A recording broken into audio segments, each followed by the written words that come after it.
नमस्ते दीदी भैया। देखिए अर्चना भोजपुरी लोक गीत स्टार के चैनल पे जा रहा बहुत प्यारा कलसा गोथाई गीत। विवाह में जो कलसा गोथती हैं बुआ उन्हीं का गीत लेकर आए हैं हम लोग। बहुत प्यारा गीत है। आप लोग कमेंट पे बताइए गीत आप लोग को कैसा लगा। बहुत प्यारा गीत है और बहुत सारा प्यार दुलार दीजिएगा भर भर के, बहुत ज़्यादा। नमस्कार दोस्तों, अपने यूट्यूब चैनल पर स्वागत करती हूँ। हमारे चैनल का नाम है अर्चना भोजपुरी गीत स्टार। आप जाइए, एक बार ज़रूर सपोर्ट करिए, आगे बढ़े। देखिए एक कलसा गथाई करके गीत है, भौजी का ननद की देती है।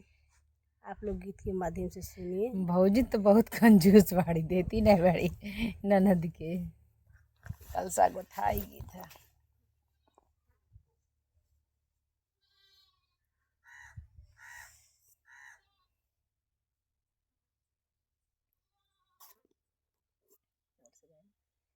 दे दा भौजी रानी कंगना कलसा के गोथाई।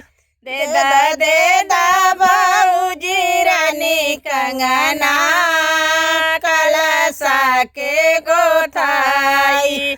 का तुई भौजी गैया भैंसिया, का तुई देबू भौजी गैया भैंसिया, का देबू हाथ के कंगनवा कलसा के गोथाई।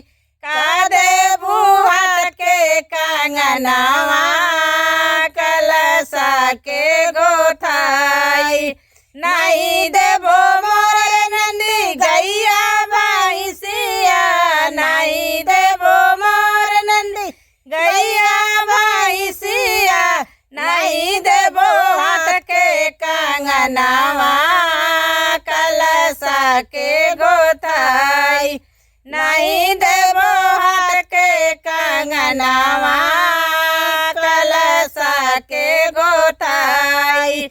देबो गौआ के साड़ हो कलसा के गोथाई। दे देबो गौआ के साड़ हो कलसा के गोथाई। का तू मोरी भौजी बोलती थी बचनिया, का तू मोरी भौजी बोलती थी बचनिया। हमहू तो हई अपने भैया के लौरी बहिनिया, हमहू जे हई अपने भैया के लौरी बहिनिया। नहीं भरब कलसा तोहार हो भतीजा के बियाह के, ना भरब कलसा तोहार हो भतीजा के सगुन के, ना भरब कलसा तोहार हो भतीजा के सगुन के।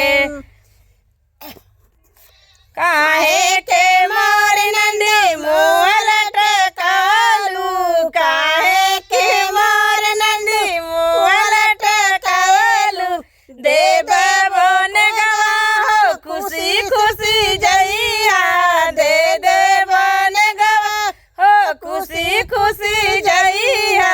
दे देबो जनवा कलसा के गोथाई।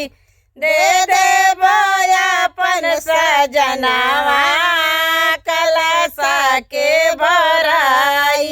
दे देबो अपन सजनवा कलसा के भराई।